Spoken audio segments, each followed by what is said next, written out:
Yotox anti-moustique mooy aar mag ak ndaw ci bépp matu-matu yoo am na booy piis ci rido yére ak moustiquaire ak booy diw ci yaram. Val d'Afrique moo leen di may seen journal de la santé.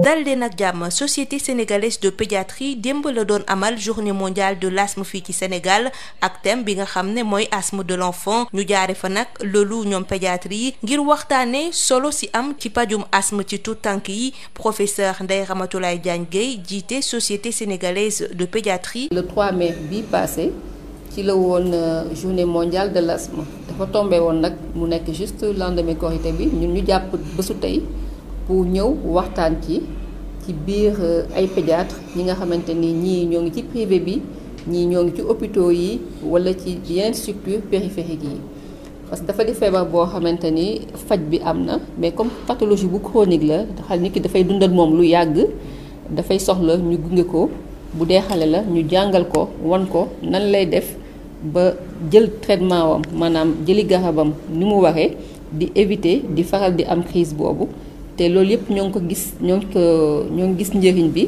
ci xale bi mun a màgg bu normal mais surtout ñu éviter que xale bi di absenté wu ci l'école bi ndax xam nañ ni absence yu bëri day tàggatémbe dina yàq jàng bi loolu daal moo tax ci loolu lañ ci jógtee woon ni tey nañu toog kuréelu pédiatrie ñu toog waxtaan ku nekk indi sa xam-xam la nga ci jot a dund li nga ci yaakaar su ko defee bu ñu waxtaanee dinañ gis yoon bu ñu mën a jaar ñëpp jaar ci pour comme ni ma ko waxee rek ñu fexe ba xale yi daal faj bi ci wàllu asthme nekk faj bu baax. nee na nag ci l'école yi bëri na ay anam yoo xam ne ñooy faral di yombal crise yi ci xale yi nga xam ne dañuy dund ak feebaru asthme moo tax mu am solo ñu sensibiliser jàngalekat yi. xam na xale yoo xam ne poussière bi at garab yi li ñu naan pollen bi li nekk ci fleurs yi yenn saa yi nga gis xale boo xam sax dafay dëkk ci kër gu ñuy yàq bu seddaay bi ñëwee nag foofu la ñun suñu fit dootul toog ndax su ko defee jigéen ñi dañuy génne cuuraay yi daal di génne tapis yëpp.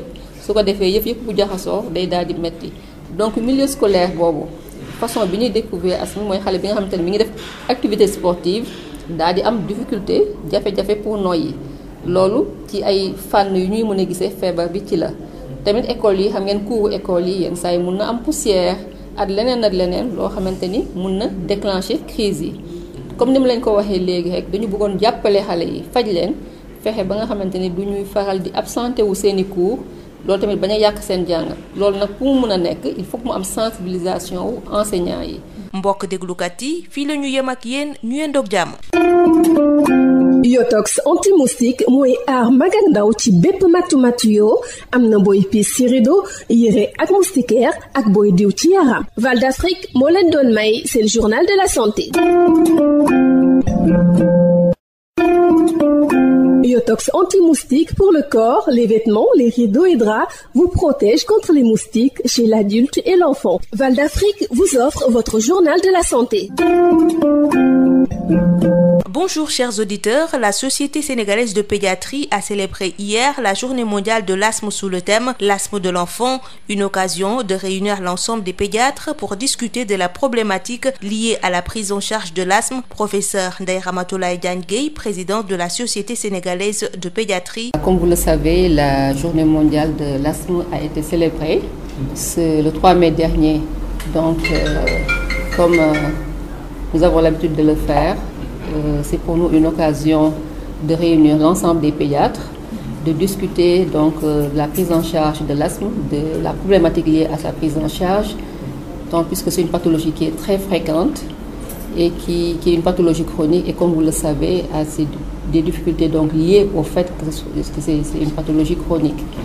Donc une nécessité d'avoir une bonne éducation thérapeutique pour un suivi optimal des patients, surtout dans le but de leur permettre de vivre correctement, s'il s'agit des enfants, donc plus particulièrement d'avoir une croissance normale et surtout d'éviter l'absentéisme scolaire donc lié à ces crises qui sont fréquentes lorsque la pathologie n'est pas correctement prise en charge. En milieu scolaire, plusieurs facteurs peuvent déclencher la crise d'asthme chez l'enfant, d'où la nécessité de sensibiliser les enseignants. Il y a des enfants chez qui on découvre l'asthme au cours des efforts, donc au cours d'activités sportives ou autres.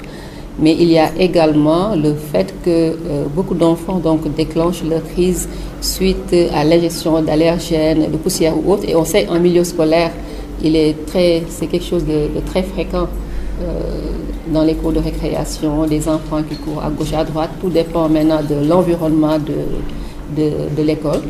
Et il y a également un besoin de sensibiliser les enseignants également à la prise en charge de ces enfants.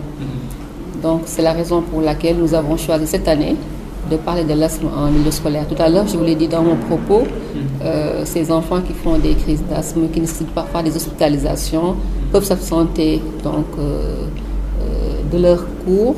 Et il est important que cette prise en charge soit vraiment le plus globale possible, en impliquant, comme je l'ai dit tout à l'heure, les enseignants pour que cette prise en charge soit vraiment meilleure. C'est tout pour aujourd'hui. Merci de nous avoir suivis. Biotox anti-moustique pour le corps, les vêtements, les rideaux et draps vous protège contre les moustiques chez l'adulte et l'enfant. Val d'Afrique vous a offert votre journal de la santé.